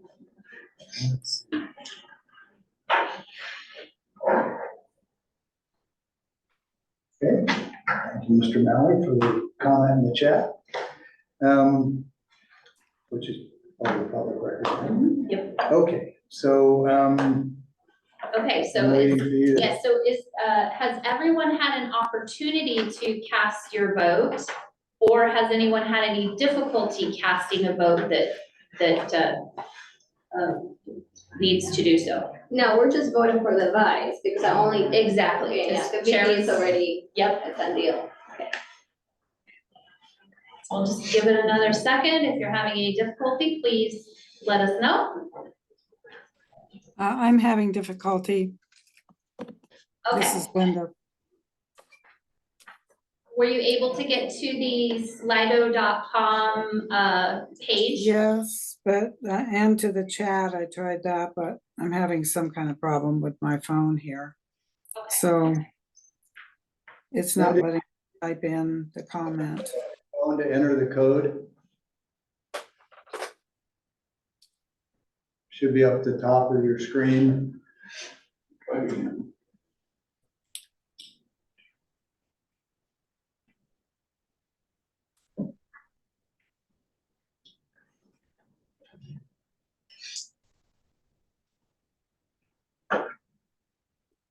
No, I'm not, I'm having difficulties. It didn't take it. It didn't take it? I got it now. Okay, I got it now. It says it's not full. okay.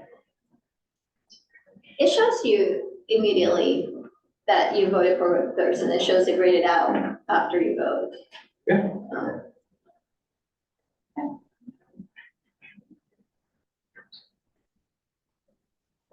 How many have voted? Votes you have? I'm just looking to see.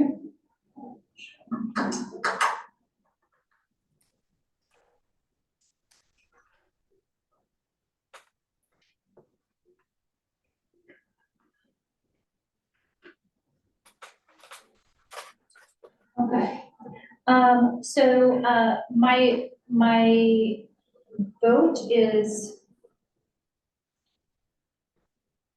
relatively close.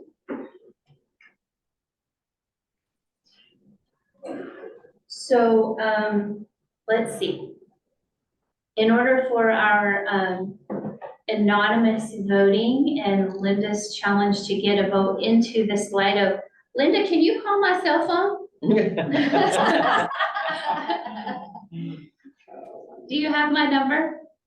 I'm not sure if I do, but if you want to give it to me. I will give it to you. You want to have my cell phone number? Yeah. 208. I'm sorry, Okay, 208 04 04 3835. 3835. Correct. If you'll give me a quick call and let me know your vote, I will tally that in here. Mhm. Oh, yeah. Good plan, Aaron, good plan. Yeah.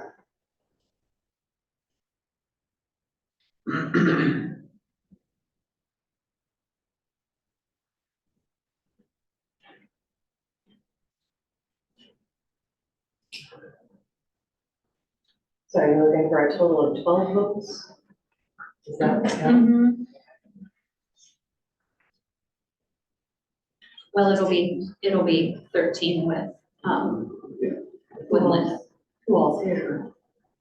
The BFT, Benton County is playing now, right? Not officially representing them. Michelle, can you repeat your number? Yes, ma'am. 208 604. I missed the 6. Okay. And then it's 3835. Correct.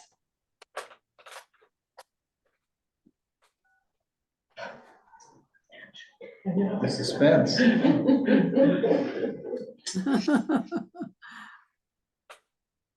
Yeah, meter mic here. Oh, yeah, hold on. So we're looking at, we got BFT with Michelle, we've got Benton County is not or is? Not, yeah. Not, okay. Benton Cities. Heath Kenwood? Well, is Heath the second?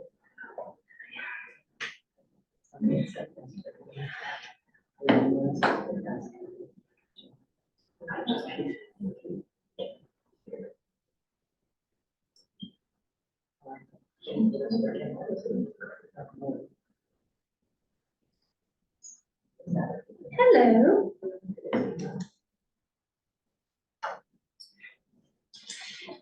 Hello, I can hear you.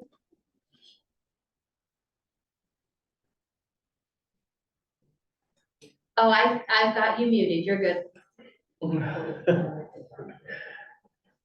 Okay, perfect. Thank you. Okay, bye.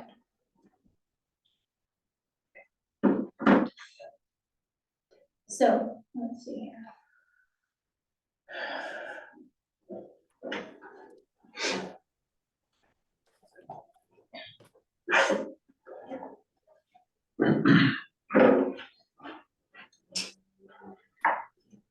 As with all interesting modes, where it is set up as anonymously,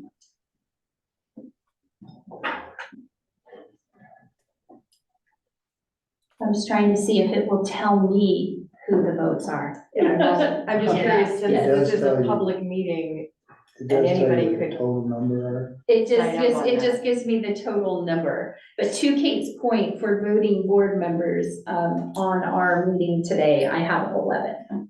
so we've got BFT, Benton City, Connell, Kennewick? We've got Ben-Franklin Transit, Benton City, City of Connell, City of Kennewick, City of Pasco, Richland, West Richland, Franklin County, Port of Benton, Port of Pasco, and Washington. and that's 11 total. 11, yes. And how many And I votes, think, how many votes have you registered? 13. well, it's showing 12 in the system. 13 if I count, Mine says 13. 13 people were in, but 12 have voted. So, And so I think the 13th person was Linda. So I've got 2 extra people in here. However, we played with these polls, trying to make them work ahead of time. And I think the extra 2 people were when I had Aaron and Zach log in yesterday to make sure that the poll would work. I think, but I can't, I cannot confirm that. Do you want, Michelle, or do you know how to set up Slido to just, you can actually set it up too for somebody to, just go in the comment box and write their name and their vote? Cause we use Slido all the time too at BFT. If you need to do it that way, so you can record people's names. Yeah, I think I need to launch a new poll. Okay. So.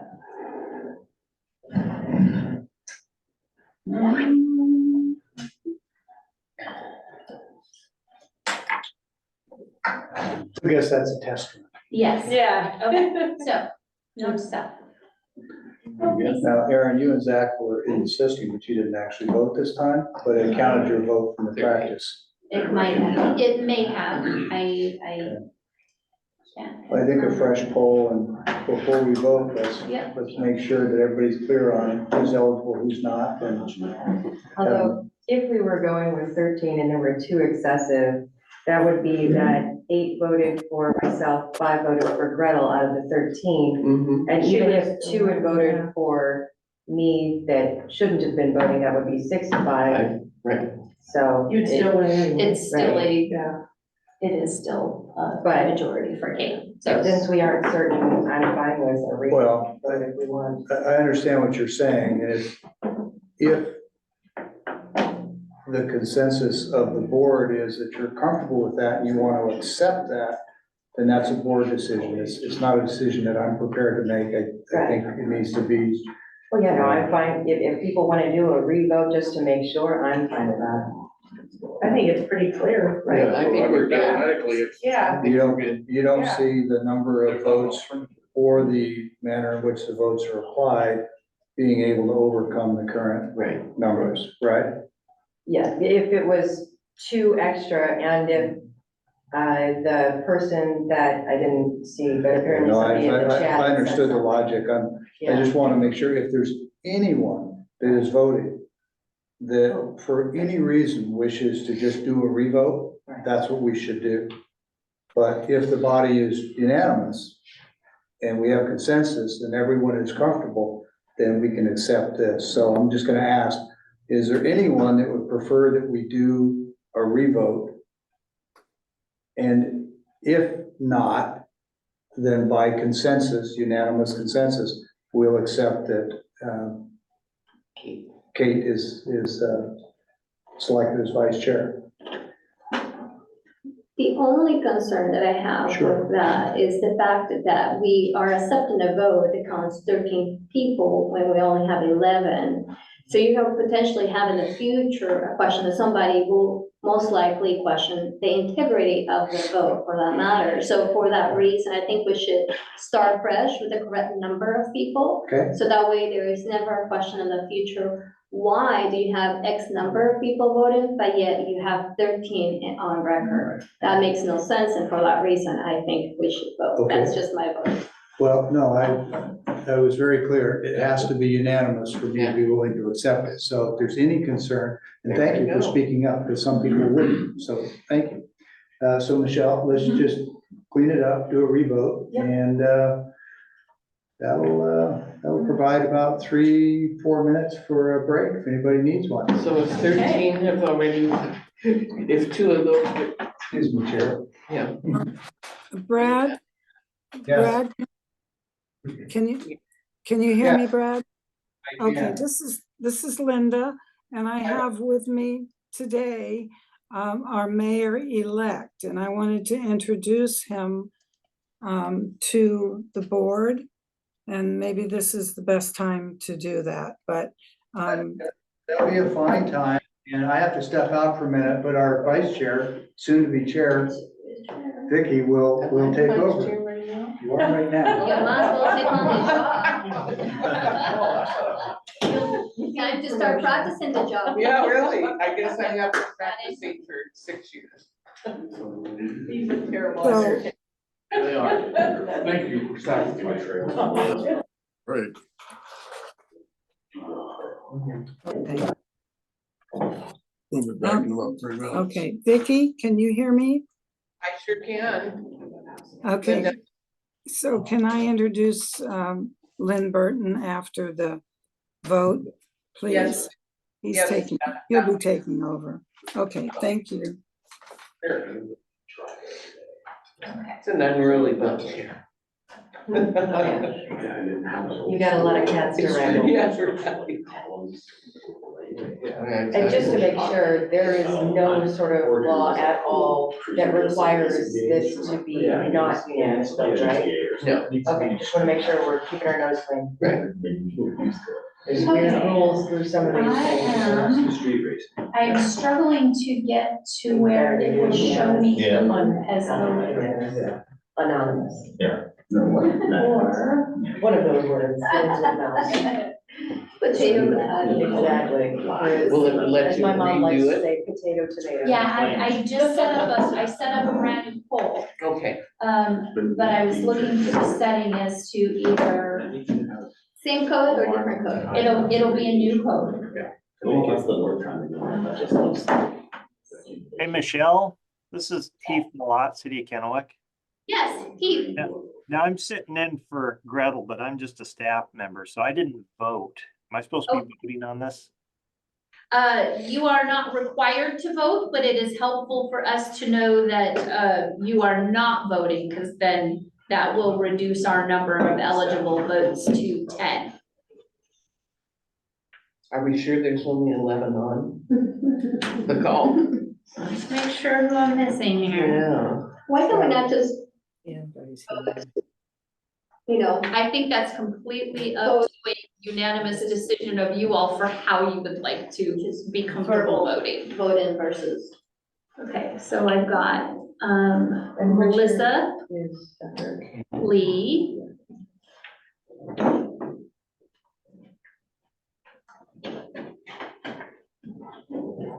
Linda. So we have 3 online, Linda, Melissa, Linda, Lee, and Linda we've got. online. And City of Kennewick is not voting.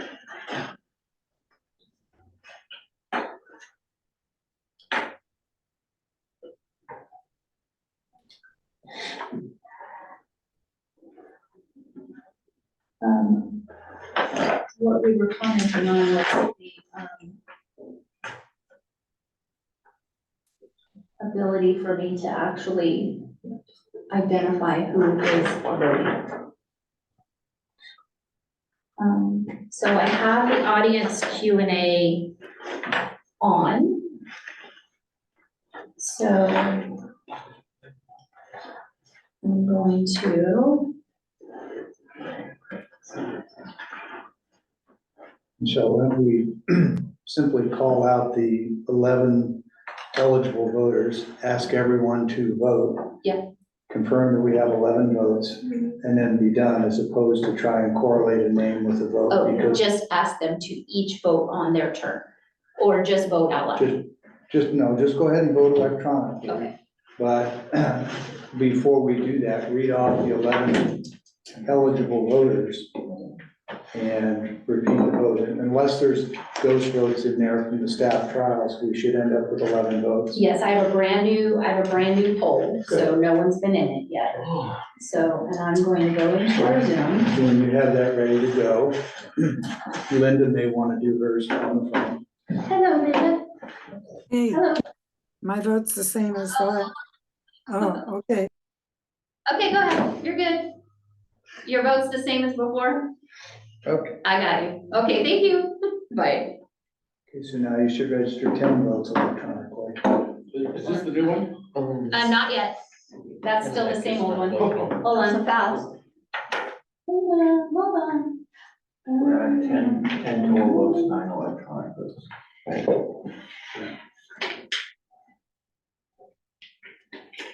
Okay, so.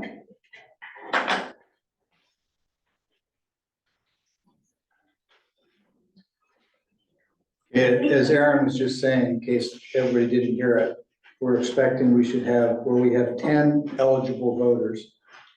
One voter is voting on the phone with Michelle, having phone problems.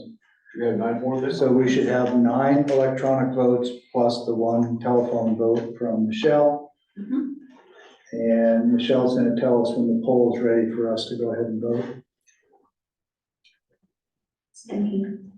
Okay, so Can you, I'm gonna screen share. that's the old one. Yes. The new one, Screen share. is it okay if I give them the number, Michelle? 1419-306? Yes. Okay, so the new code It's not that one, is, that's the old one. Can you send the code in an email? So only the 11 people have it, so we don't end up with 12 votes. I can if you I want to just was access your wondering, email. what if somebody else good went? point, she said she can. Very good. I can 100% do that. That way, only the 11 of us that are voting have it, and then we don't end up with So then accidentally instead of- 12. And then we right now, have to do it all it's- over it's again. we go to the Slido. Okay, see, yeah. Yes, good job. Added numbers. Good thinking. We've got So good minds the here. process then is to go back to slido.com Mhm. and Michelle will email the code to us, right? Yep, right now. Is there anyone unable to get the code from an email at this point? Well, only Linda, and she has. Well, no, I mean, sometimes people don't have their email on their Oh. smartphone. Is there anyone that I'm about to email that is not going to be able to access their email? If so, please let me know.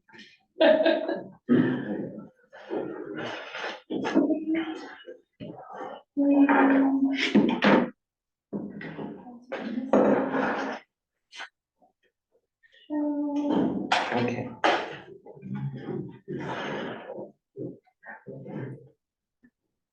so So then you type in your, I put in the code and it didn't work, so I probably, I probably have to launch it again. Hold on a second. okay.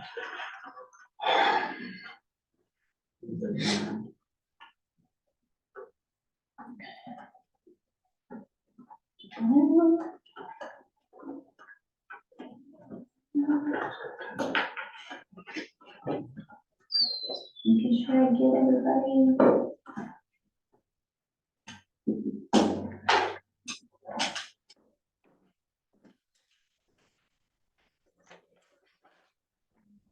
Two, 3, 5, 6.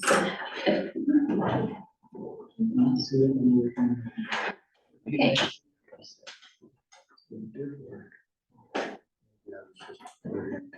I didn't see the two names. Yeah, this is a type of list in here. Got me do that? Yeah. Okay, hold on. Send it? I just sent it. okay. So now she hadn't even sent it yet. Okay. Okay, so.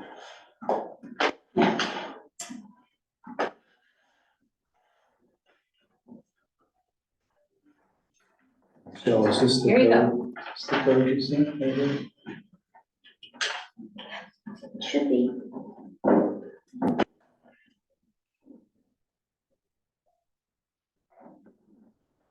No space or hyphen, just, No. okay. Okay, I'm seeing votes come in. I have 2. What did you send that email to? There we go. I sent it to your council email. Still don't have it. I will wait. Did you check your junk mail? We don't have junk email.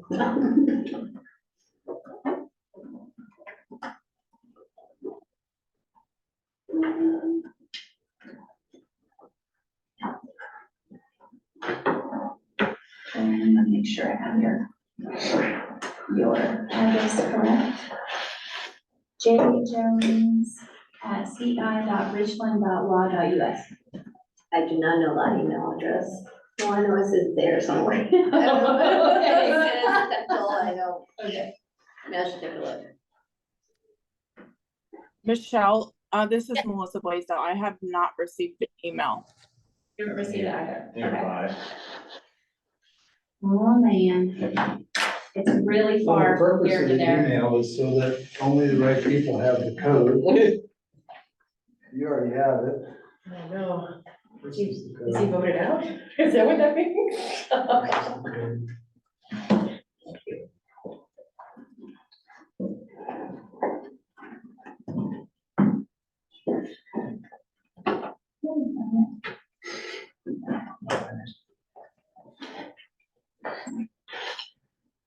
Thank you, sir. That's 6 votes. Yeah, of course. Anyone else need this voting code? Melissa needs it. But she is online. Oh, hold on. I can do this.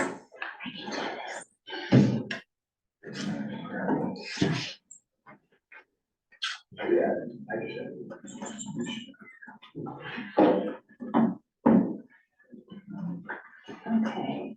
Melissa, I just sent you the link in a direct message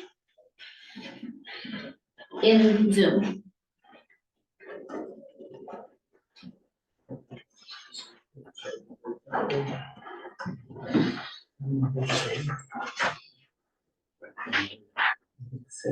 So as soon as I have Melissa's vote, then we will have the appropriate. And the appropriate, we still think is 10 total, 9 electronic. Got 9 electronic now. Gonna be Yeah, count. so how many? 1, 2, 3, 4, 5, 6, 7, 8, 9. I have 10 people total. And one So of those 9 is online Linda. and 9 is here? Yes. Okay, we now have, the appropriate number for voting. Before you allow us to see, just so that it's totally unanimous, do you want to vote for the verbal that you had so that online it shows 10, which would include the one verbal, so it's totally anonymous? Just to protect anonymity. Yes. Well, I think all we need is the vote result with the 10 votes. No, I get Kate's point because I can't show who that extra vote goes to. Oh. As far as the numbers go. Do it from your phone, Michelle. Yeah, good thinking. You're so smart. Maybe. Note to self, Note to self. bylaws update, We're learning. voting in something person, new. write it on a piece of paper, put it in the box. Yep. You wrote it down, right?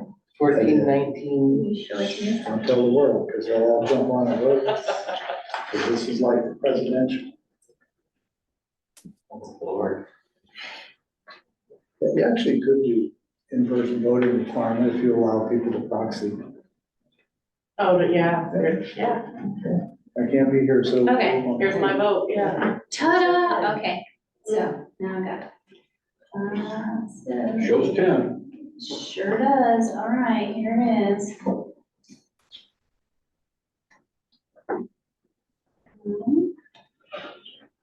Like exactly the same result. It is, but now we're all official and it's all good. And transparency. I'm gonna screen share into our Zoom really quick so that we can actually see this. What your phone says? Better say the same. Okay, results. Drum roll. Kate Moran. There you go, congratulations, Kate. Thanks for taking on more work. Yeah. Much appreciated. Same thing to you, Vicki.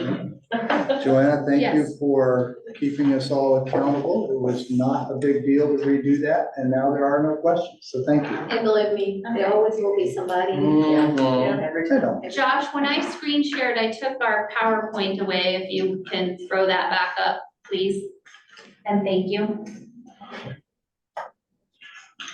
So just to summarize, Vicki Gordon will be our new chair, starting.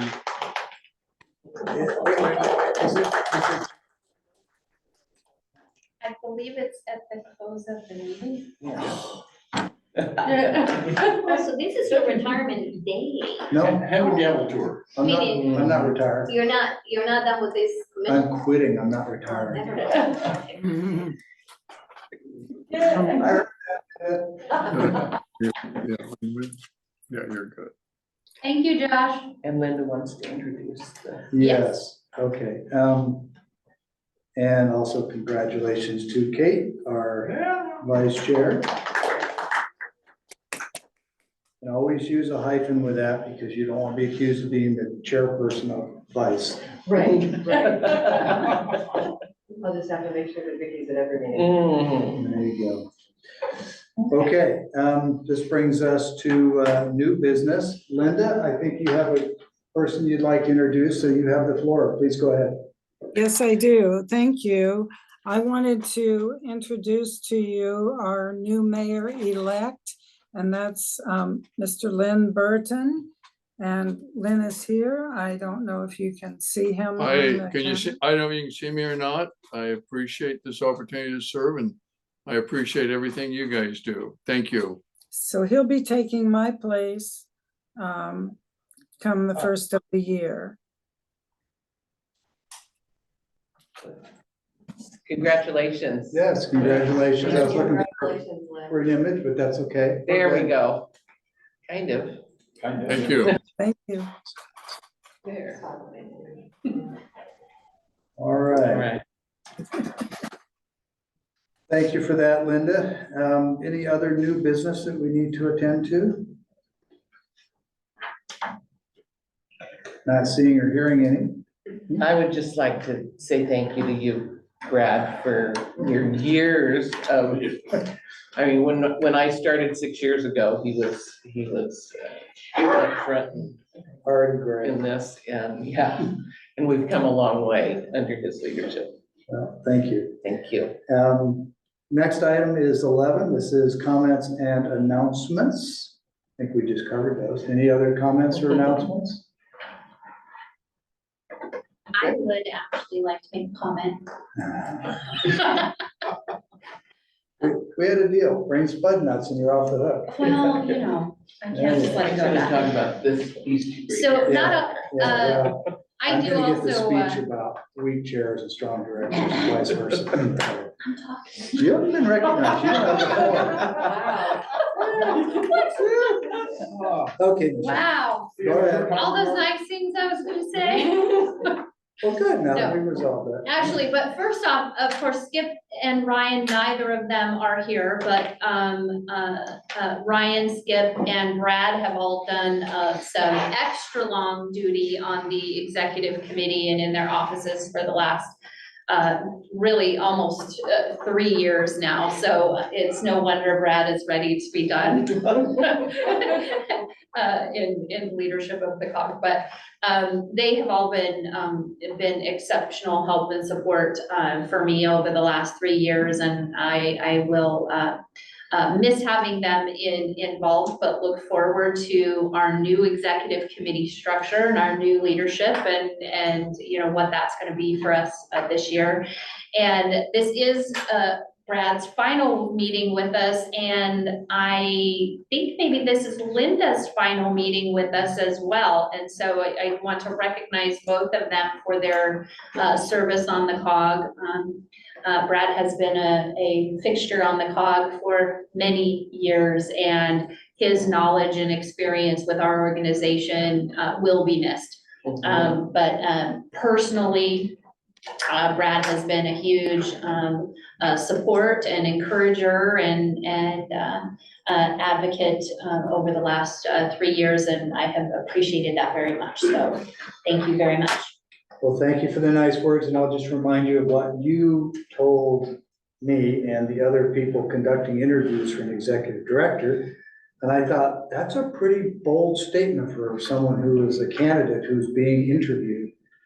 And she said, that, and I'm paraphrasing, of course, but basically that it was her belief that